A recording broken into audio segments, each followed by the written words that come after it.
Hey, welcome to Project Recovery, a podcast about addiction. More importantly, it's about recovery, and it's brought to you by our friends at Reprieve Recovery up there in Morgan, Utah. I saw Johnny Red and Camilla's daughter the other day, and I said, how are things going on up at the house? And they said, fabulous. Everything's going well, great success, and making some good things happen up there. So if you want more information, go check them out, reprieverc.com. You know what our mascot is in Morgan? What? You don't know? No. Trojans. Well, I know what Ogden is. It's the Tigers. Yeah. But why are the Trojans? I don't know. Wouldn't it be better if it was like a hay bale? Oh, that'd be way Right? better. We're yeah. the Morgan hay bales. Yeah. You know, when you the think, milkers. The milkers. Yeah. I like that. Yeah. Were you guys a big dairy farm area up there? Oh, yeah. I didn't know that. Yeah. My dad's uncle had a big dairy farm. We used to drink milk right out of there. Straight from the tap. Straight from it. Yeah. I've done that. With the cream on top. And I lived across the street from Ivan Carter's dairy. Yeah? My whole life. He was a good guy. I loved Ivan. When you think about some of the mascots that we've had in the state of Utah, some are gone, some are still here. Beet diggers? Yep, the Jordan Beet Diggers. That's a good one. I didn't know that we were known for our beets. Well, have you ever heard of Sugar House? That's what that's from? Sugar beets. Yeah, Oh, that's where the sugar beet farm. I thought it was just something catchy that the young kids were talking about. Well, let's go to Sugar House. Let's go to, get some sugar. And Granite were the farmers. Yeah, that's a good one. Is it? I don't know. It's different. I love crazy mascots. I had a whole list of them once. Like, you know, at the UC Santa Cruz, banana slugs. The banana slugs is pretty good. Yeah. You know what I mean? I'd wear that proudly. But you're not really striking the fear of anybody's hearts. I went to Wichita State in Kansas. You know what they are? The Jaybirds? The Shockers.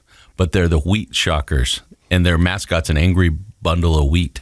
But what are you supposed to shock wheat? Yeah, it's like cutting it. That's when you cut it down or something. I don't know. Because where I grew up, shocker meant a whole different thing.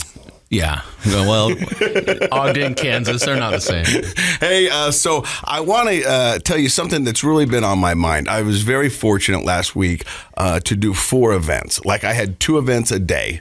Friday. On a Halloween event? No, they were just separate events. Okay. So on Friday, I was asked to. I've all season long. I've been the in-stadium announcer for the Davis High Darts.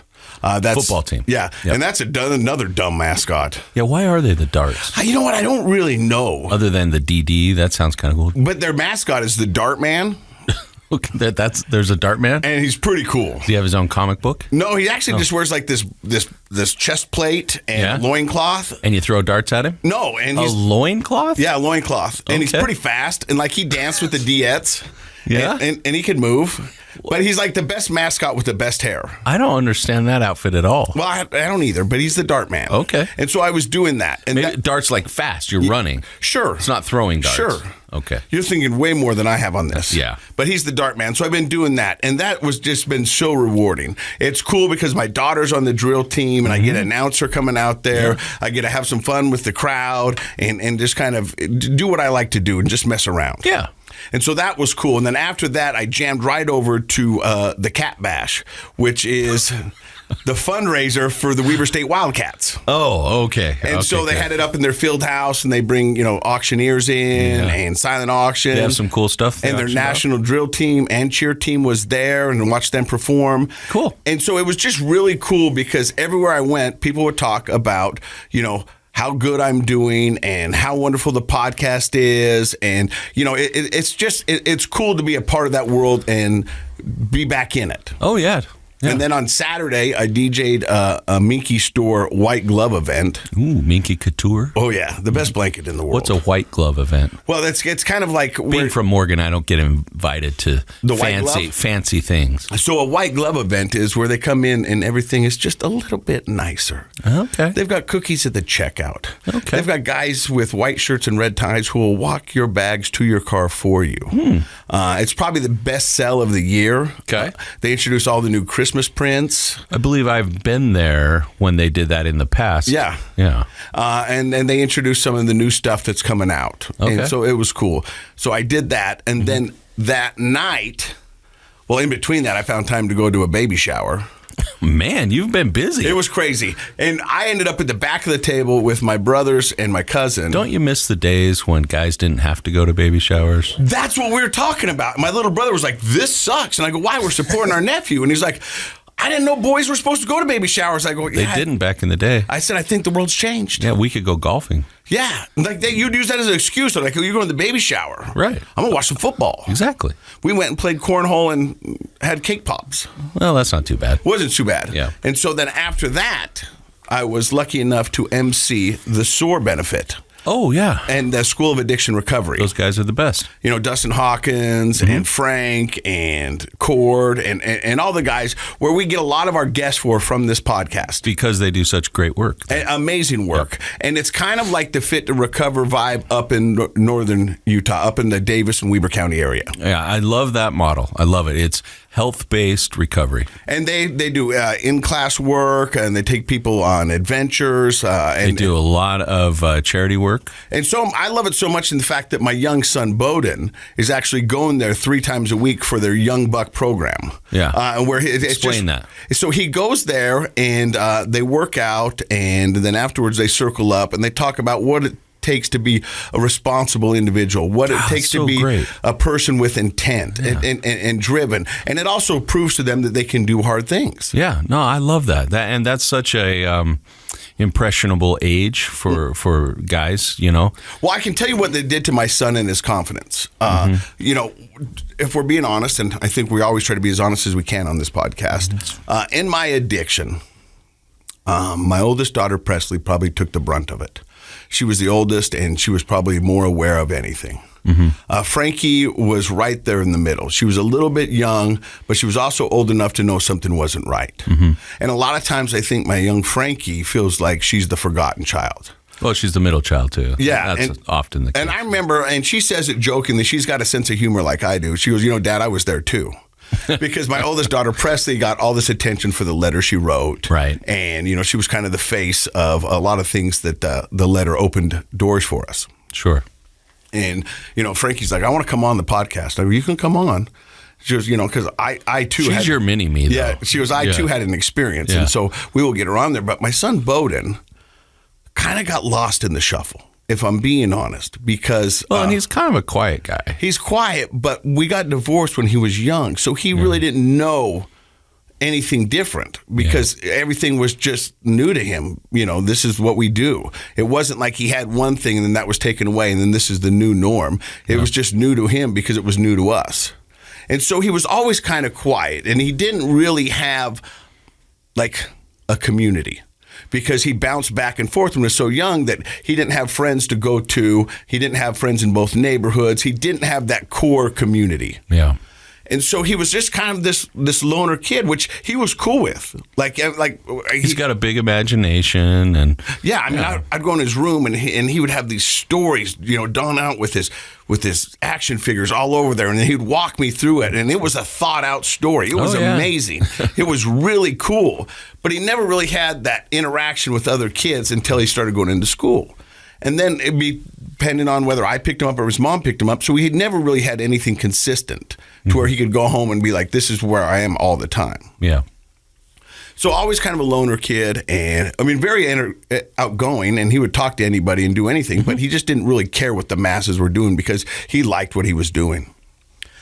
And then we get him to football, and he was still trying to figure it out and not gelling as well as we'd liked. And somebody mentioned SOAR. And I think it was my ex-wife, and says, I think this would be good for him. And he went there, and you could tell instantaneously what a difference that made.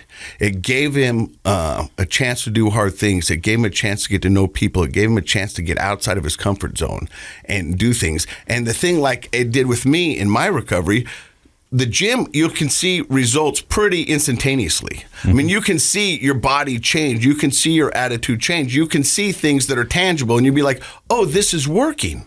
Yeah. So I'm going to, and I like this. So he did it the first season and got some bulk on him, got some confidence, went back into football and killed it. He was a beast out on the field. I mean, he was tackling quarterbacks. He was like, it was like, the coaches came up to me afterwards and was like, wow. Your son has really improved. He grew a lot. And he got some confidence. And so after football was done, he goes, I want to go back to SOAR, Dad. Yeah. And I was like, whoa. Because, I mean, this kid really never has a passion for anything except for Well, he made a connection there, obviously. video games. Made And he him was feel like, good, yeah. and he goes, I want to go back. And so I talked to my ex-wife and we said, yeah, this is what he wants. Let's do it.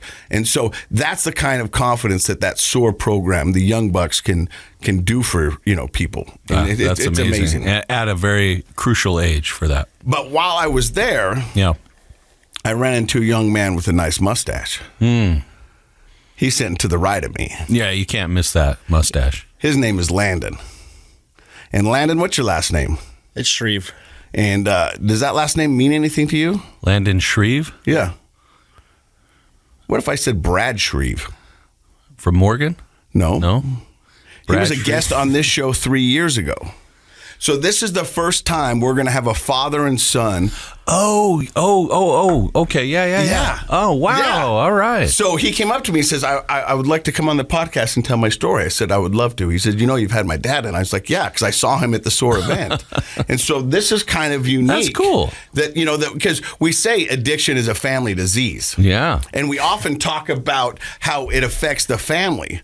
But what about addiction in the family that is, the disease part, that it is passed on from generation to generation? So we're going to And hear it often is, yeah. two sides of the story Awesome. I'm on excited. the podcast. So stick around for that. But before we get to Landon, let's get to what you brought, because you said you brought a little something for us. Well, I have a little something. I haven't brought anything in a while, but I realize I have two things, so I'm going to let you choose. Okay, I love it. Okay?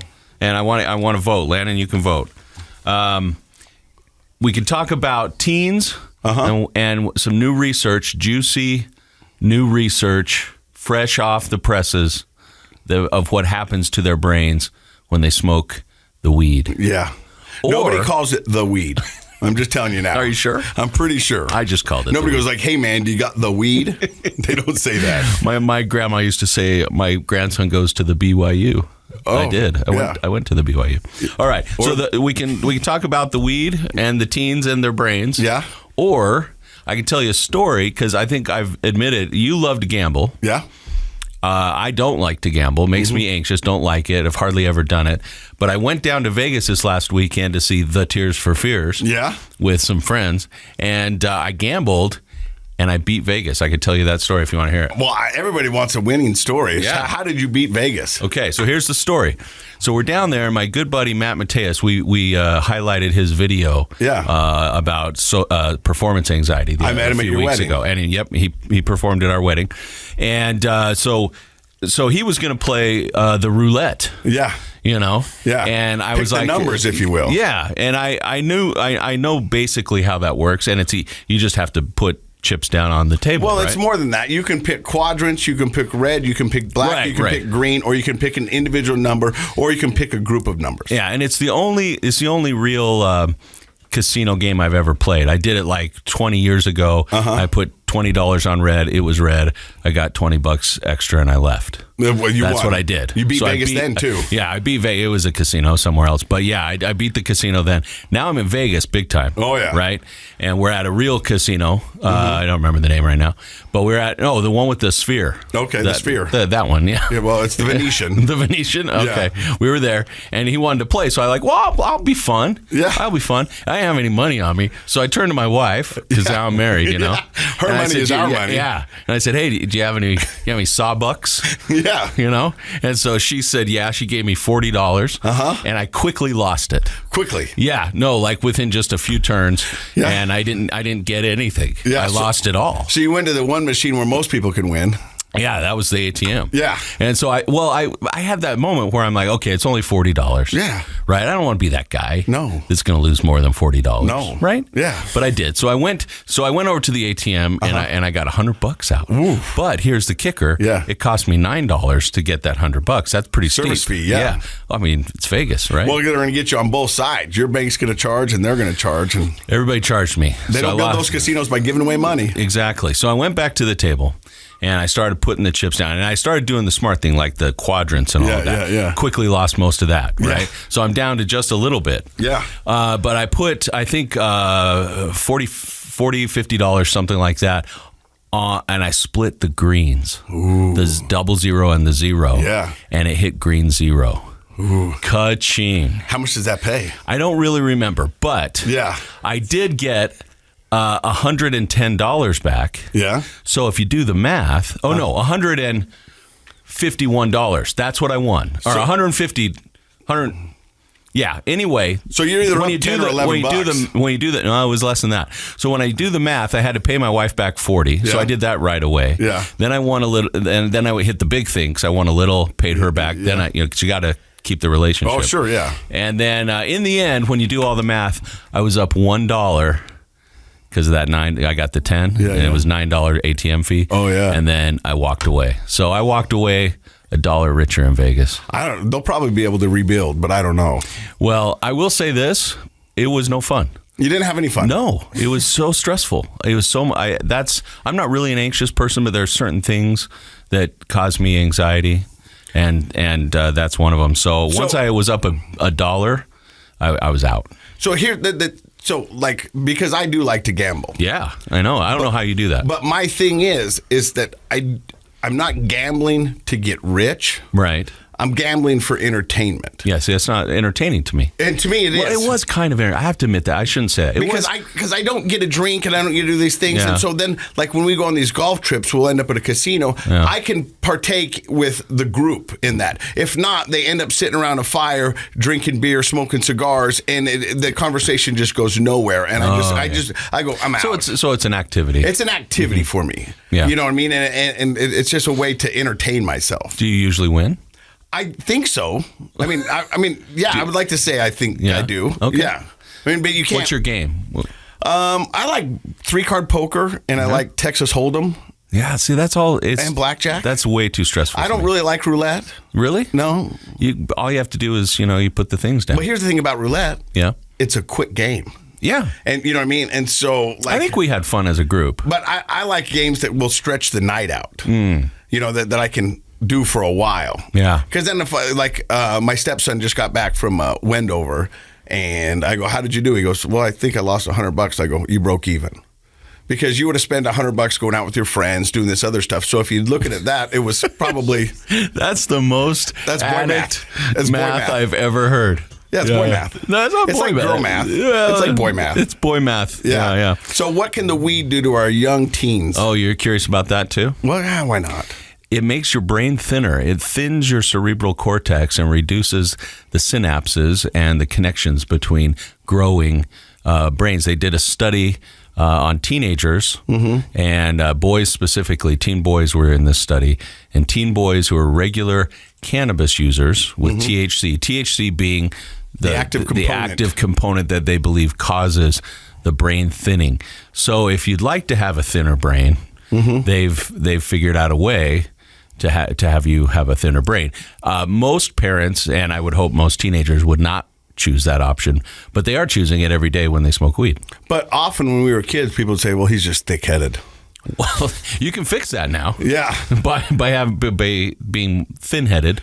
But see, that's what I think is fascinating with what you do, because I think most people would think you're anti-weed, and what you really are is pro-information. Yes. And so you just, because most people think that nowadays that weed is a fix-all. You know what I mean? It's the wonder drug. And I'm not here to dispute it. I'm not here to do I am. I don't partake in it. Right. And I don't think it fixes everything. But what I love about you is that you go, this is what the research is telling us. Because people blindly just accept it and say, hey, this takes away my anxiety, or this does this for me, this and this, without knowing the side effects or the long-term effects of it. Because we've never been able to really study weed like this because it was never legal. And it was kind of... It was harder to do real scientific research in the past. Right. Yeah. And you're right. I am pro-information. I'm pro-science. I like information that isn't an opinion, especially when it comes to something that's as important as a developing person. And a big part of our developing person is our brain. And we know that brain, especially the cerebral cortex, is developing all the way up until about age 25. And so one of the biggest groups of weed users these days are the teens and young adults. And that is... If you were to present it to them like, listen, your muscles are growing right now, and if you use this substance, you're going to be a weakling for the rest of your life. You're going to have little muscles for the rest of your life. Would you like to do that? Most people would say no. But do you want to be an intellectual weakling? Do you want to have less brain power as an adult? I think most people would say no to that, but it's never presented that way. It's always presented as it fixes everything. And what I think, what I really think is going on right now, because I've got 2 young kids in the high school and college area, and I often have open conversations about drug and alcohol use. And I think my kids are honest to me, and I go, is there a lot of drinking? And they go, no, Dad. There's not a lot of drinking underage, because one, parents can detect it easily. Yeah, it's harder to get. It's harder to get because it's controlled. And weed is now being able to used in so many different ways that it's undetectable. Yep. And it's easier accessed. The component that's in this research that's the culprit is the THC. So some people might say, well, I'm not smoking it, I'm using edibles. It's the THC that's messing with your brain. So yeah, it is definitely the drug of this generation. When you and I went to high school, lots of drinking parties were going on. Weed too, but not as much. And now it's everywhere, and there's so much misinformation about it. So I do like to bring that to people. And if you're listening, you can decide what you want to do with that. If you're like, yeah, thin brain, that sounds good to me, then go ahead and keep using THC. But it's science. It's not Dr. Matt's opinion, regardless of how badly some listeners want it to be dismissed because it's an opinion. It isn't. Science. It's science. So if that's Dr. Matt's take on the weed. What did we learn in Nacho Libre? I've never seen that. I believe in science. Do you? Yeah. All I know about that show is, do you like my stretchy pants? That's a good one, too. Yeah, just from the memes. Yeah. Hey, let me ask you this, Landon. Who's got more sobriety under the belt, you or your dad? My dad. He's almost got, I think, 10 years. And you? I'll have 8 months. But I had 7 years at one point, went to SOAR, and then I'm here now. All right, we're going to hear Landon's story coming up next. You're listening to Project Recovery. Hey, welcome back to the podcast. My name is Casey Scott. That's Dr. Matt Woolley. He's a clinical psychologist. Our guest today is Landon Shreeve. And Landon's dad was on the podcast, was it about 3 years ago? Yeah, I think it was November 2022. Brad, 21. Did you ever listen to it? Oh, yeah. We now have an intergenerational podcast. Yeah. And so you right before we took a break, you said you got about 8 months, but you've had about 7 years of sobriety in totality. And your dad's coming up on 10 years? Yeah. So what's it like growing up in that family? Oh, he's the best. You guys met him. But as far as an example of just being a man and then sobriety, I couldn't ask for a better one. Let me ask you this. It's probably a tough question, and I don't know how you're going to answer it. At any point, did you blame your disease on him? No. It was all mine. If anything, I blamed another parent of mine, but no, I don't think so. I always knew it was I was the one drinking it, I was the one doing it. Because I wonder that, you know what I mean? Because, we talk about how we should have these conversations with our elders and our kids about how this disease runs in the family. And I wonder if people go, hey, man, I can't, you gave me your sense of humor, you gave me your love handles, and you gave me your addiction. Thanks, Dad. Well, heritability is complicated because there's genetic heritability. We inherit tendencies. That's why sometimes we look or sound or act maybe more look like our parents and have similarities that way. And for diseases like heart disease and Alzheimer's and things, there's heritable components, right?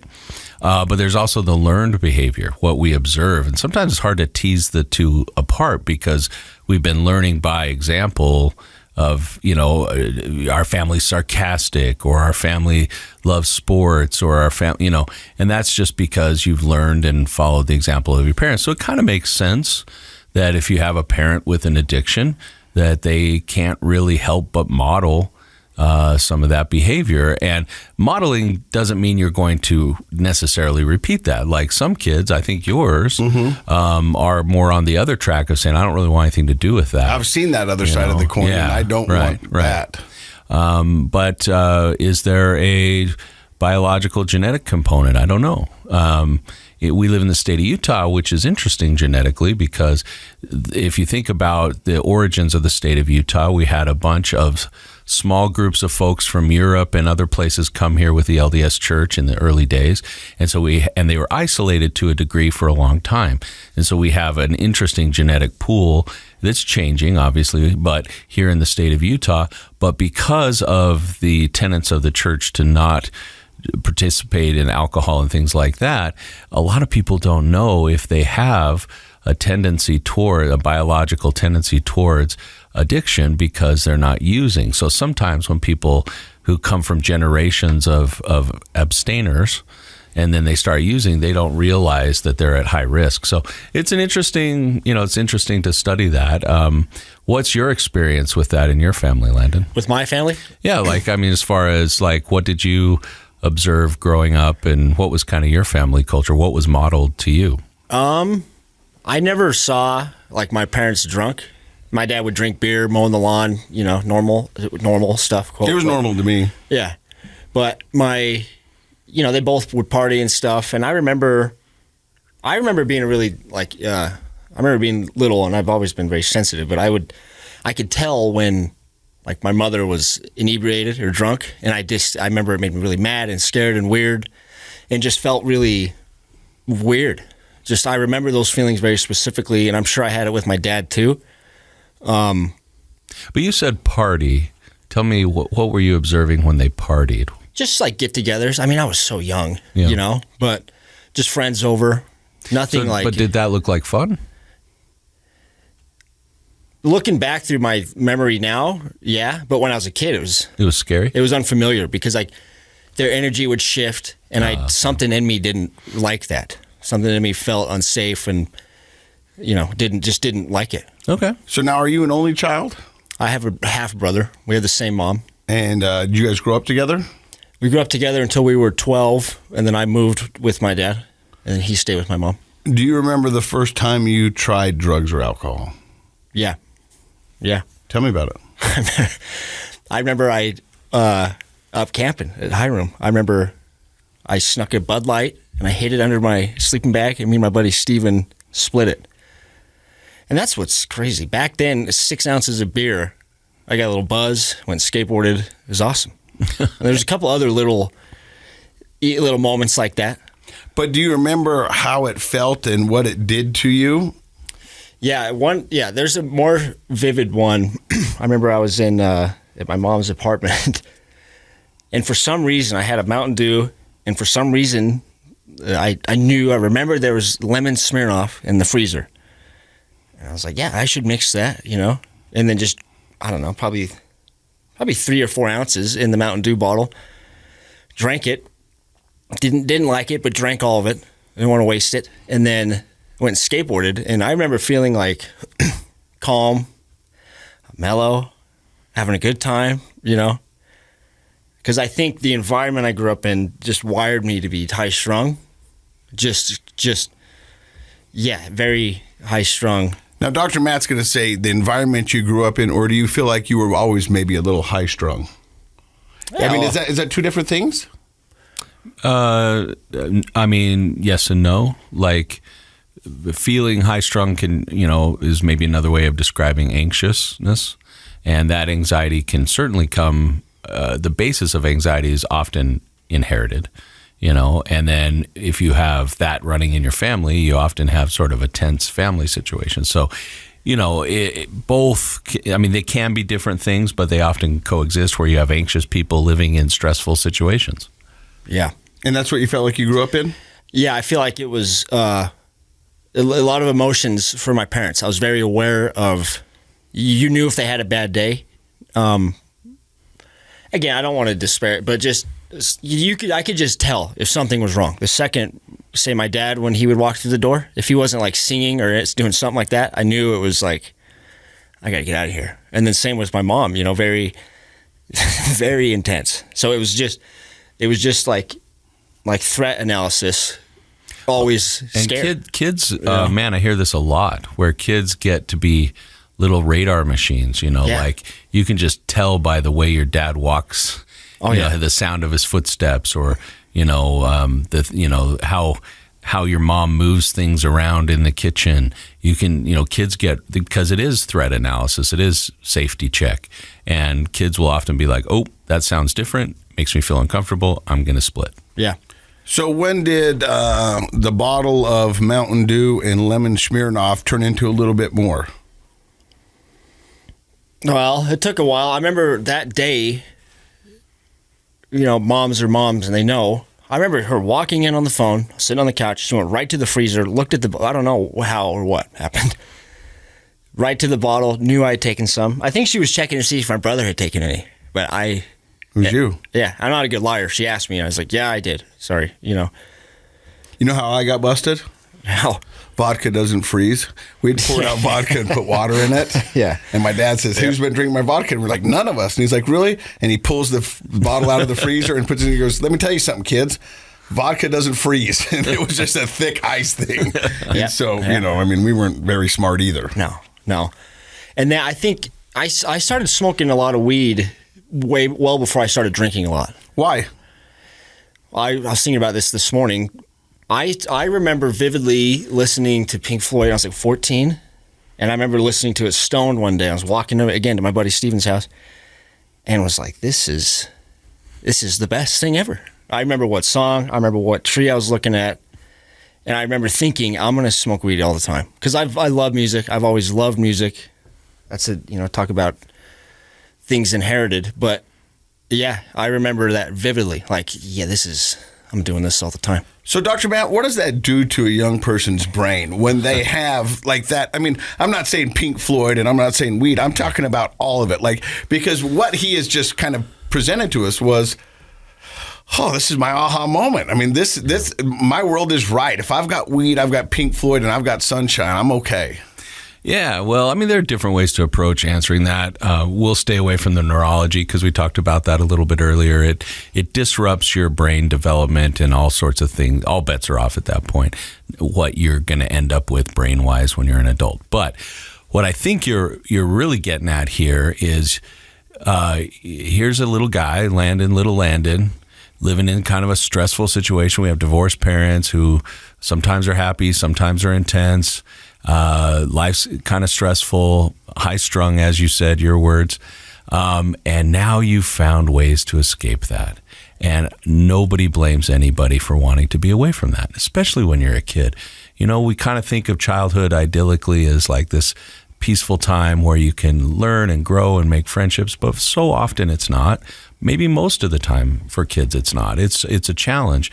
And so we don't blame kids for wanting to be away from that. Now it's like, oh, I've got my music, I've got my skateboard, and I feel relaxed, like you said, just feeling relaxed. All the cares of your adolescent mind are drifting away, and so you found a solution to life's stressful problems at that age. Problem is, we say this a lot, it worked until it didn't, I bet. Yeah, it worked. But it's something at that age, like you said, you guys have both demonstrated childlike concrete thinking. I'm going to take the vodka and I'm going to put water in it and then no one will know. Well, even if it didn't freeze, I think your dad's going to be like, this is the wateriest vodka I've ever drank, right? So like kids don't think things through and they're not able to yet. They're not in what we call abstract cognition yet. They're just very concrete. And so kids don't think beyond that moment. I feel good now, and so I want more of this. If this much feels good, more will feel better. So the weed and the Floyd worked for how long?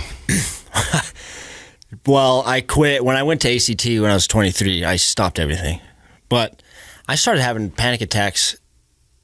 Oh my God! How young are you now? How old am I? Yeah. 31. Okay. I forget. Is that a question? 31? Yeah. Yeah, 31. And so you let's stay back a little bit in the high school area. So 14, you found that, you're going to Steven's house. How was your high school career? It was fun. I had a lot of fun. I had a lot of friends. I had a lot of fun. Smoked a ton of weed. Like it's crazy how much I could smoke back in the day, thinking about it, but were you involved in things like as a teenager? Like were athletics? No, I should have choir. No, all I was involved in was skateboarding. Yeah. Skateboarding, hanging out with friends, girls, whatever, doing just normal quote unquote stuff. I didn't play any sports. Maybe that would have been good for me, but I was so stubborn. And I think I was like, you can't tell me to go to practice, or you can't tell me I can't snowboard because of this or that. But I was also very good at snowboarding and skateboarding. So I found a lot of pride and confidence, as you do, from those types of things. How'd you do in school? I passed barely. My stepmom, who you met the other night. Yeah, wonderful lady. She's amazing. She, I had to do packets, but I was always very smart, and I knew I was smart, and I was like, I just felt like. So why didn't you do well in school then? I thought it was dumb. Was it the oppositional stuff, like don't tell me what to do, or were you just kind of low motivation? I think I was bored too. I was bored. It's probably a mixture of boredom, like I don't need to write an essay on this. I don't care about this time in history. And then the oppositional stuff, because I think both of my parents, again, I want to make this clear. I'll talk about my dad a lot. He's so mellow now. Nicest guy, best guy. When I was younger, he was intense. Mm-hmm. It was very much, you do this, you do it when I say, you hang the sheetrock, you do this, you do that. So when I was able to make my own choices, I was like, I'm not doing anything you guys say. I'm going to do me now. Yeah. If it was up to me, I was doing what I wanted, because I was so sick of being told what to do forcefully, Yeah. And I think that's kind of it's not that uncommon in adolescence at all. Adolescence is a time of rebellion and like pushing back. Some people, it's more of a trait of theirs than others. But I think amongst people who are addicts, the don't tell me what to do oppositional trait is a little bit more prevalent. Wouldn't you say, Casey? Yep. I agree with you wholeheartedly, because that's how I was. Yeah. I knew that I had to get decent grades, and I knew that I had to go to school, but I also did it because I liked the community. I liked being in the classroom. I liked being around people. That was my social circle, and I knew I had to do these things in order to be able to do that. So it was one of those things that I was like, okay, I mean, you didn't want to get kicked out of high school, because then your whole, social network goes away, right? Yeah. Yeah. So it sounds like you had a pretty decent high school career, had some fun, made some good friends, and, kind of did what you wanted to. When did drinking start coming in? I remember, again, it's weird to say the word normal. I think what's normal is being curious when you're a teenager. I wouldn't say, I don't think smoking weed or drinking should be normal, but you're curious, So like my friends would I remember my buddy Parker, who's passed away now, called me. And he had 3 40s. We had 6 40s. Mm-hmm. So 3 of each of us. We drank one before a basketball game at halftime, after the game. And then just got really sick. And it was just like those intermittent party things. But drinking really came in, I would say, when I was, I remember I'd gotten broken up with. It was just devastated, And I remember I had a friend get me alcohol, and it was the first time. I never drank to get over anything, but he was asking a friend of mine who was there with me, and I was like, why don't you get me some, whatever, I can't remember, probably whiskey. And I think that's when it clicked in my brain, you could use it to cope.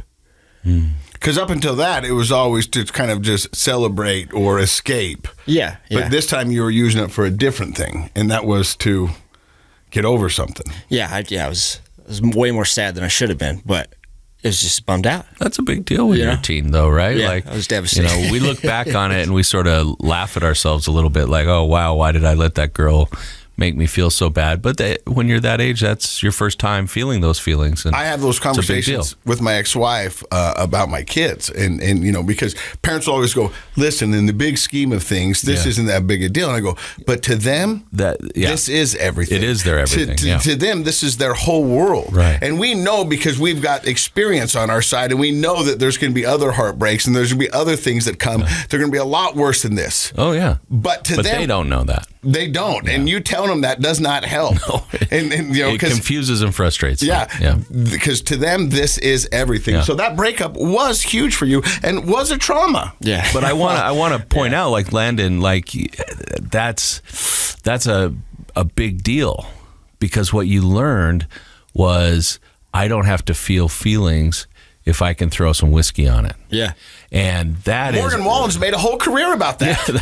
You know? These guys, it's easy. Yeah. And the problem with that is so in Freudian psychology, we talk about the pleasure principle, which is the id, and the id is all that pleasure-seeking part of us that seeks pleasure and avoids pain.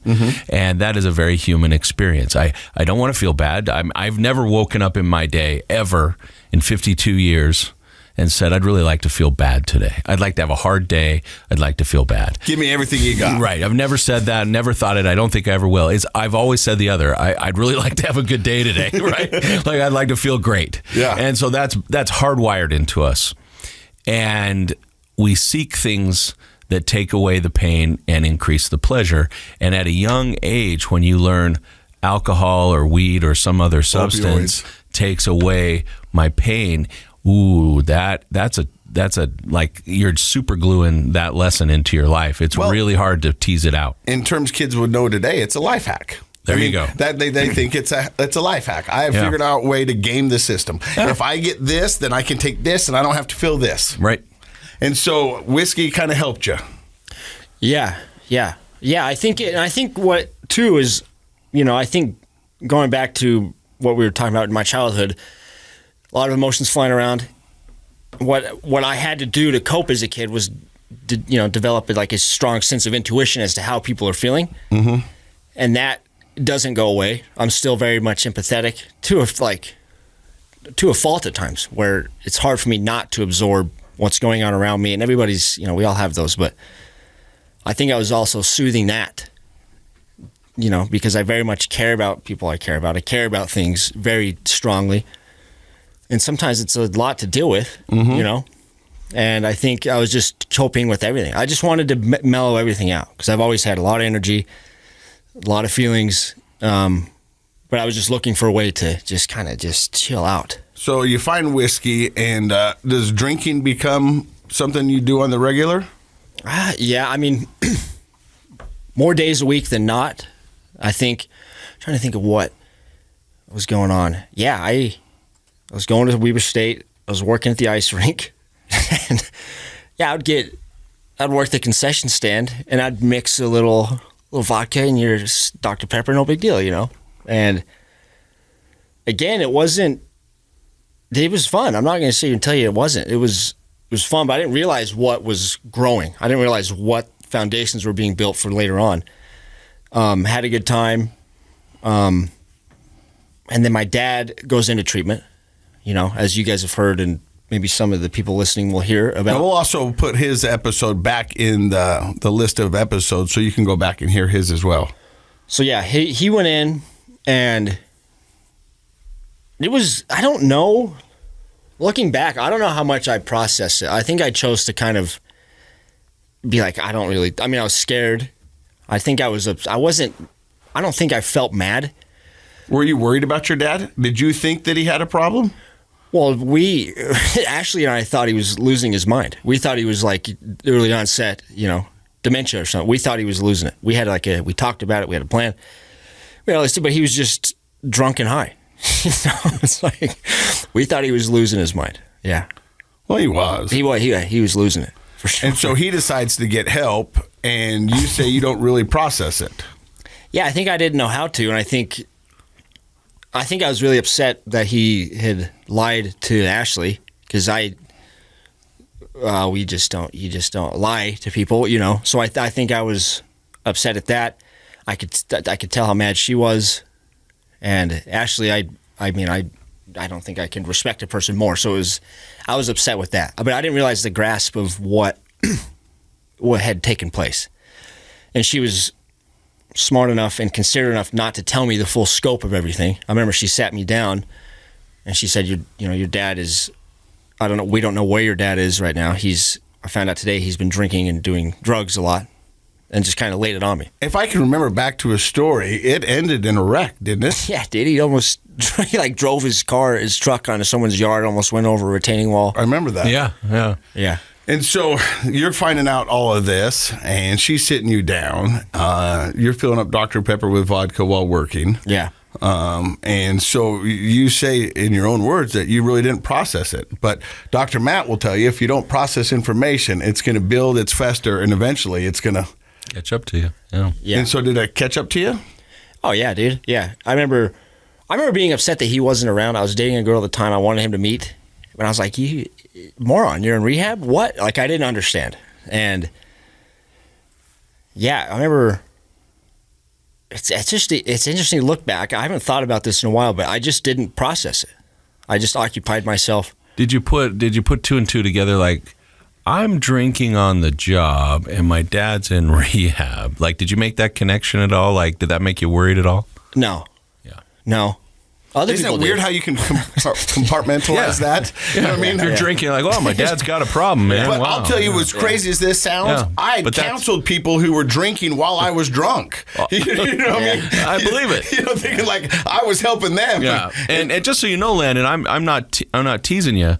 Like, I think that's normal. Like, I think that's the addiction. Yeah. Like, it's separate. We separate ourselves. We're like, well, other people have a problem. But it's also the lie we tell ourselves that we're unique. Yeah. We're not like them. We're I not can like those handle people that it. are going to rehab. I mean, yeah, I have a little I'm alcohol. working at the ice rink. I'm not building rockets. It's, Yeah. you know. But that's the lie we Yeah. tell ourselves, Right. that we're different. We're not like them. We've got this in control. They've got a problem. Yeah. I don't have a problem. Yeah. And so you never really processed it.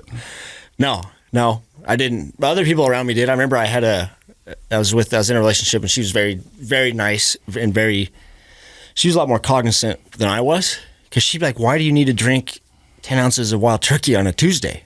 I remember her asking me that, and I was like, the classic argument. Well, I'm going to work. I'm doing everything else I need to do. And I didn't, I think I rejected the fact I may have a problem, because I was like, how could I have a problem? I'm 22 years old. He's 42 or whatever he was. And I just didn't think, I definitely was safeguarding myself by being like, no, I'm just young and I'm in college and I'm having fun. This is when you're supposed to do it. And I Right. think that's the Yeah. classic argument at almost any age. Well, I'm going to work. I'm going to school. I'm getting up. I'm doing everything I'm supposed to do. Checking all the boxes. Right? So how could I have a problem? Because alcoholics, they're the ones that are living down in the park. They're not doing everything. I'm doing everything I'm supposed to do. So 10 ounces of wild turkey on a Tuesday. It's a good night. No, it was a lot. It was ridiculous. And so does that ever come to a boiling point where people start to go, hey, Landon, you might want to look in the mirror? The only one who really did was that girl I was telling you about. She was very kind about how she presented her concern to me. She just was like, your dad's in rehab. I see a problem developing with you. And then like 2 weeks later, I just nuked the relationship because I knew what the problem was.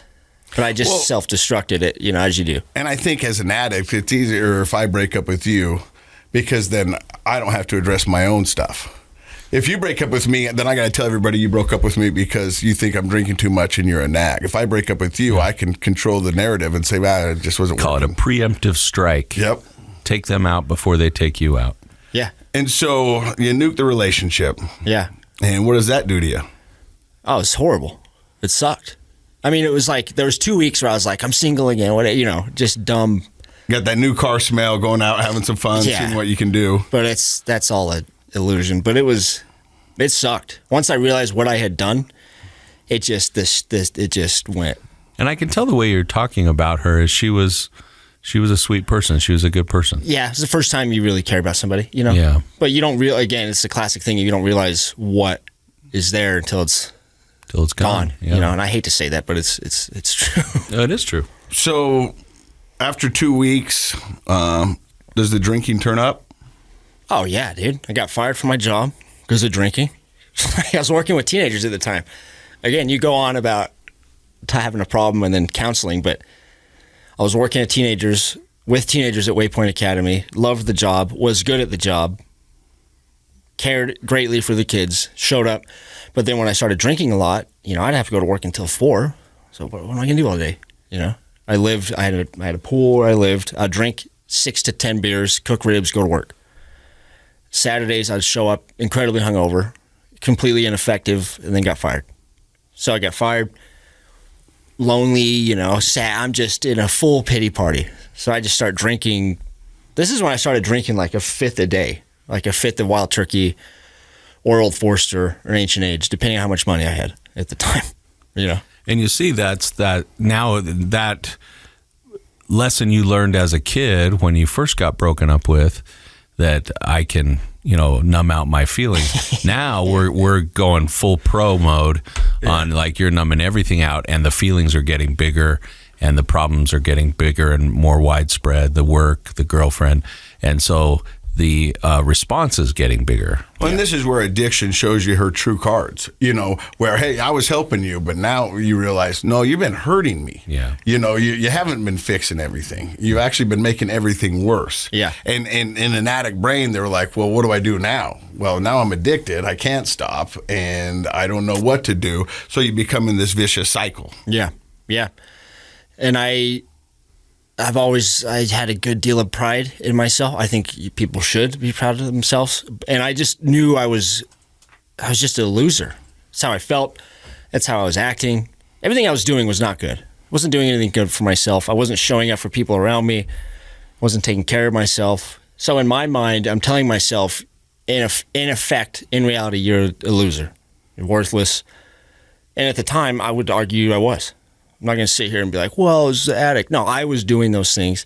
I was making those decisions. I was the one making myself feel that way. And I was aware of all that. So like having that dual awareness while not being able to solve the problem, that's a sinking ship. It's a self-esteem crusher, isn't it? Yeah. Oh, yeah.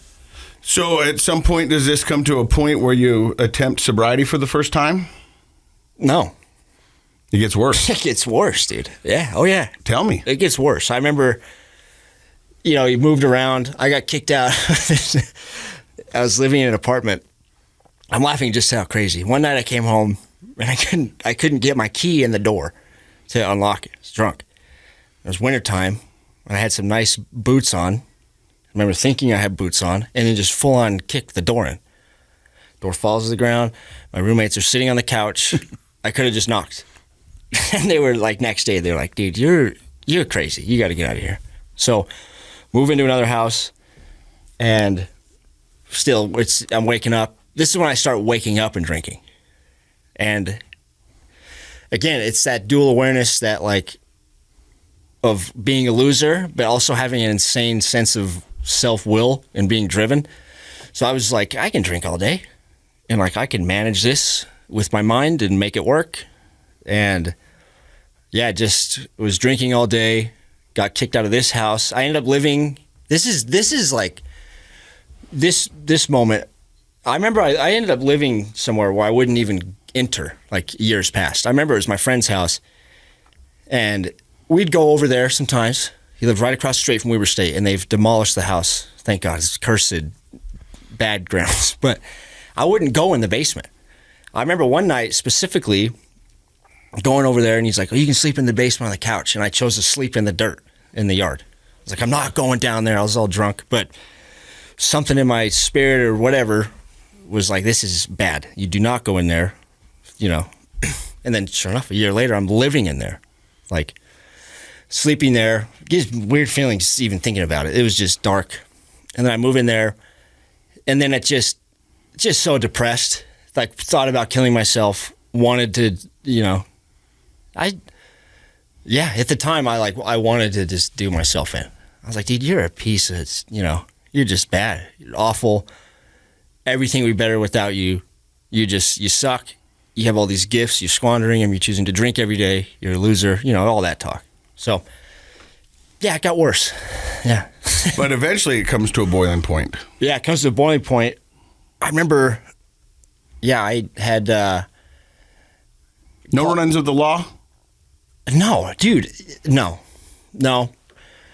There's something up there watching out for me and my dad, because if anybody's has had miracle stuff, it's him. He's, especially injuries, he's a freak. But yeah, I would drive around drunk all the time. I remember I was driving a Ford Ranger, and I ripped the bed off to replace the gas tank and drove without a bed for 2 months just because I thought it was, I don't know, just dumb drunk stuff, So where does this boiling point happen for you to go into treatment or look for help the first time?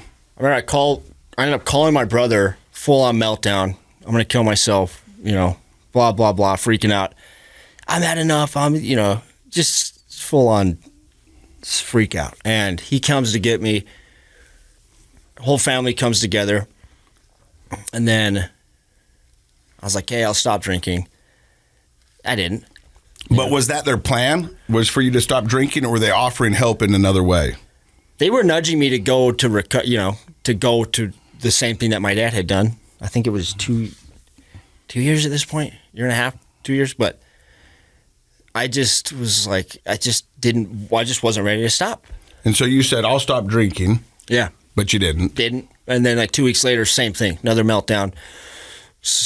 I'm going to kill myself. Just full on pity party. I'm going to kill myself, just looking for help, not knowing how to ask. And do you think you were saying that because you really wanted to, or you wanted the help? I wanted to. My buddy had a shotgun upstairs, and I was like, yeah, I could just do that.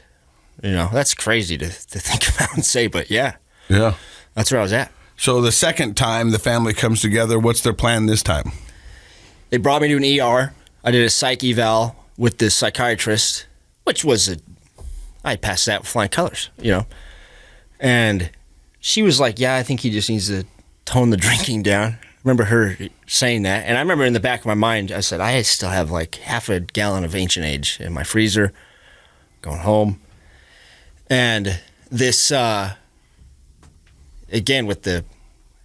I believe in God. I believe in all of that. I believe in things very spiritually. And this person who I had not seen at all was not involved in my intake at the ER. This guy just comes into the room, looks at me dead in the eyes, and he said, why don't you just go to treatment? And I said, okay. And then he walked out of the room. I never saw him again. And then decided to go the next day. That night I go home and I'm like, well, I got one night, let's see what we can do here. And then just craziest spins. It was horrible. Drank so much so fast. I remember laying on the couch like, you idiot, this isn't fun. That's, once it stops being fun, then it just gets dark. So the next day you check yourself into treatment. Yeah, I went to the ACT, which is great program, yeah. And graduated it? Yeah, graduated. Did you learn some stuff while in there?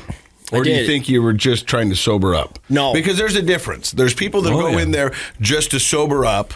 I'm just going to take a little break. Yeah, a little respite, if you will. Yep. You know what I mean? I'm just going to relax. I'm going to gather my thoughts. But they're fully intent on going back out. Or they don't know where they're going, but they're not going in with the thought of, I'm going to beat this. This is what I'm doing. Yeah. So it sounds like you went in there just kind of unknown. No, once I made the decision to go into treatment, my dad and mom, they let me move into their house. So it was a full-on life shift. Some other things happened. I got a different job. My whole life changed, and I was fully into recovery. I was going to every meeting. I was doing everything. I didn't go to the inpatient program. I went to intensive outpatient. Yeah. But I would sit at the front of the meetings. I would share because I hated sharing. I'd get so nervous to the point where I was like almost going to throw up or pass out, but I would force myself to do it to become more comfortable. And I've always been good at taking inventory of myself, but the wrong ways. Like, you piece of crap, you loser, you suck at skateboarding, whatever it was. And it just taught me, I would say that everybody would benefit. It's just doing a research project on yourself. Yeah.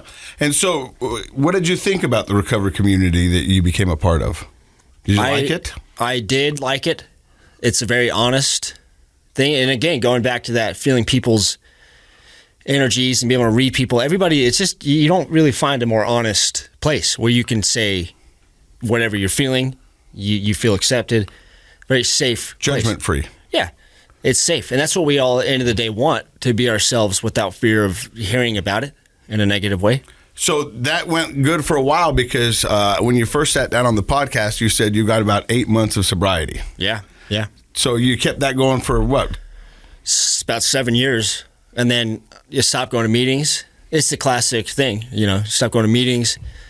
I remember I'd have like a beer here and there, and I wouldn't think about it for 6 months or so. I'd have 2 beers or whatever. And then last summer, I started to drink a good amount. I'd go golfing, would drink here and there. And then I went to Puerto Rico, full on it went, but it was so many things didn't line up for me to have this lesson. But a friend was supposed to come out. He couldn't make it. Just the whole trip exploded on me. And one night I was playing craps, having a good time. For I don't know, something I just ordered a drink. It was free drinks. And I ended up having like 20 drinks. And then somehow echolocated myself back to the hotel I was staying at. I couldn't see, couldn't talk, made it back to where I was staying. Woke up and, some things I ended up telling my dad, which was just scary. It was just like, you want to talk about feeling like a kid. Called my dad, told him, they were very kind and loving and stuff. So I quit until the following last winter. And then started drinking here and there, but that was a short one. It was like 2 weeks of drinking, back to full-on meltdown mode. Just dark stuff, crazy. And so the first time you kind of got heavy into alcohol, it was over a breakup. When you relapsed after the 7 years of sobriety, it was out of boredom. It was out of, like you said, a lot of things didn't align, but was there anything in your life that was triggering, or was it just... No, not that I can think of. I mean, there's always stress, but there was no like one thing that was killing me. And I think maybe that's why I didn't start drinking a ton out of the gate. Like when I said I'd have a beer, wait 6 or so. But for me, and because people will often ask me, like, hey, do you think you could have one beer? And like I go, I mean, yeah, probably, but I don't see why. You know what I mean? What's the point? I mean, that you know what I mean? Right. But because I know in my head, that's me testing the waters. Yeah. You know what I mean? That's me testing. Like if I would do that like you would do, Landon. I would do the 1 or 2 and not think about it for 6 months. And the way my brain works is like, Scott Dog, we got this. You know what I mean? It's like you've beaten it. You know what I mean? It's no longer. But as you can see, as in Landon's story, 1 beer every 6 months became 2 to a night full of 20 plus. You know what I mean? And that's how it is. That's how the disease works. Yeah. It'll come just racing back. Yep. And so, what brings you to your 8 months now? How did you tackle it this time? Well, this is why you had our friend Neil on, and Neil went through SOAR, which is where I went through as well, still go to all the time. And that's why I came up and I was like, I would like to tell my story and just kind of keep not pushing, but advocating for SOAR, because it is such a great program. Like you were saying, they have so many different avenues for health, like the kids stuff, the teenager program, the thing that I'm in with the more intensive drugs, alcohol, full-on health stuff. Every recovery center is different. I've only been to the ACT, but for somebody, I don't want to say somebody, like for a lot of people, it's just such a comprehensive program. Well, Landon, I know that I met you 3 or 4 years ago at the gym up in Ogden. And I remember talking to you then, and you were, telling me about your sobriety and stuff like that. So it seems like fitness is part of your recovery program.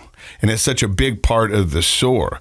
And, when I was emceeing that event for him, I mean, this is a community. Like, it was so cool, Dr. Matt, because as I'm up there playing music and emceeing it and doing the raffle, people are walking in the doors. And these are people that I've grown up with around that I had no idea that they were even part of this program. Hugging people. I mean, it was like a family reunion. Yeah. It was so neat to see. Like, people like high five and doing this, saying hi to their kids. And I mean, I saw people that I hadn't seen for 25 years, there. Who had family members go through there. It's such a cool community. Every person wants to be loved and supported. And there are so many places we go where we don't find that. And a place like SOAR and so many recovery groups, you really, like you said, you can say your piece, you can express yourself, you can say your thoughts and feelings, and you're loved and accepted. And when we find those communities of being loved and accepted, we cherish them. We don't want to let go of them. So now you've been sober for 8 months. Yeah. And what are you doing to maintain your sobriety? Oh, man. I mean, like you said, working out has always been I have to. It's just maintenance. I had so much energy. I got to get it out. And working out once or twice a day, most days is something that levels that out.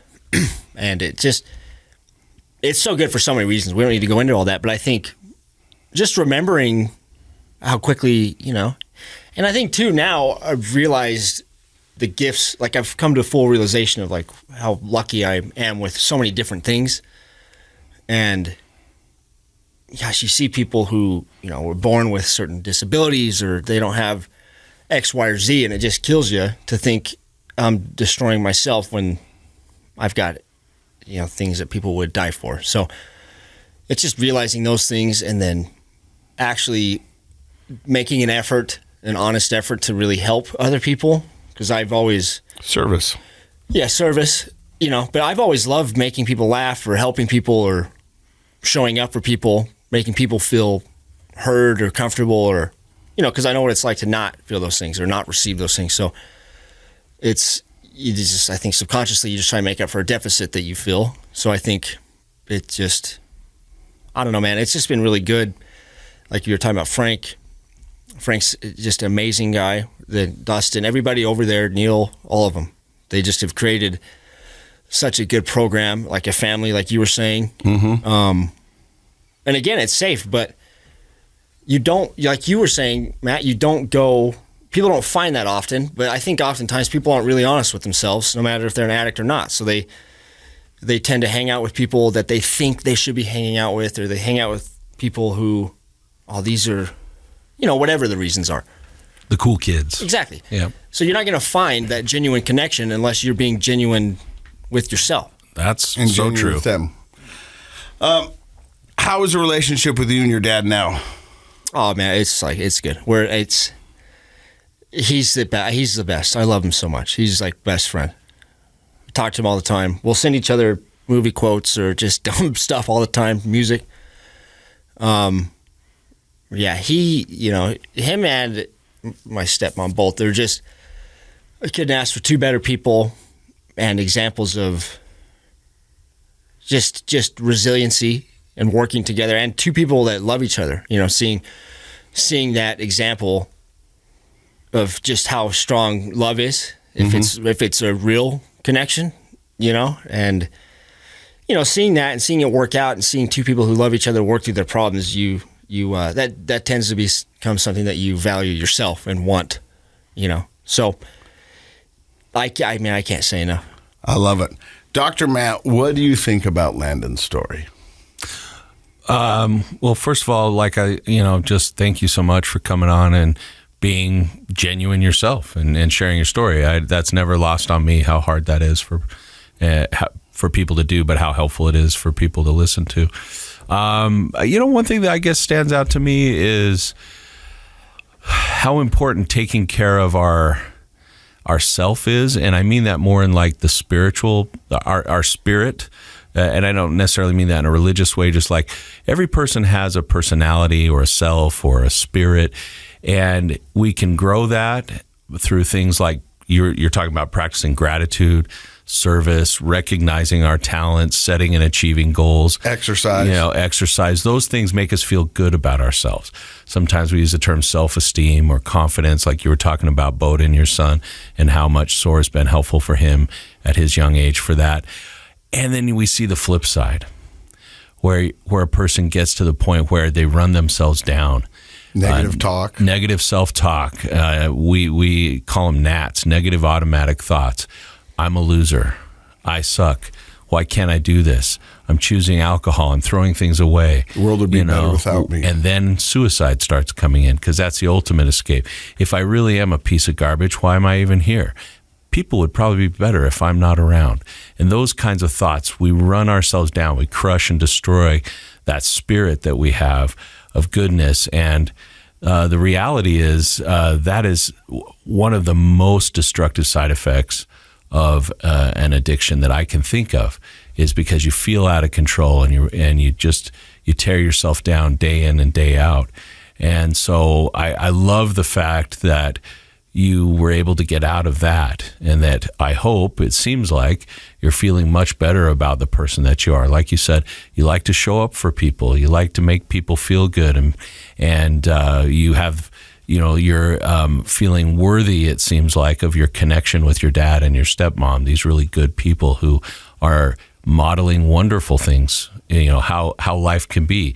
Isn't it great to meet and see a couple that just really love each other, and it fills you with hope to be like, I want that, right? So I guess that's a long answer, Casey, but I love the fact that a person their spirit can be so crushed that they're thinking about suicide, and then they can recover from that to where they feel good about who they are and what they're doing, and they're tapped into their potential again. I think you're a beautiful example of that. So thanks for coming on and sharing that. I love that. And what I love is I remember when I wanted to get sober, I was sitting in a room and I saw somebody telling their story and looking to how happy they were. And I was like, I want that. Yeah. I go, I don't know what that is, but that's what I want. And then that gives you hope, and that gives you a goal, and that gives you something to shoot for, whether it's love, whether it's sobriety, whether it's a job, whatever it is. You know what I mean? You need to surround yourself with like-minded people, and then you find out what you truly value and what you don't, and what you want in your life. Yeah. And once you start to get sober and enter into a recovery world, and then you can start figuring out, hey, I do like these people, so I'm going to hang out with these. I don't care if these people are the ones that you're going to see on TikTok. I don't align with them. That's not my personality, and that's not my vibe. And then you start to find your community, and I'm glad you found that community. And you start liking yourself. Yep. And that's why you found that community at SOAR, and that's why it's such a treasure and such a value to that Weber-Davis County area. So thank you for coming on and sharing your story. Thank you to your dad. We're going to put a link to your dad's story and your story as well. Thank you for stopping by and listening to another episode of Project Recovery. And in case you forgot, Project Recovery is what? It's a KSL podcast. You ever skip leg day? No. I do. Do you still skate? Yeah. Well, they opened up a new skate park in South Ogden. That's been Dope. so fun. Yeah. Awesome.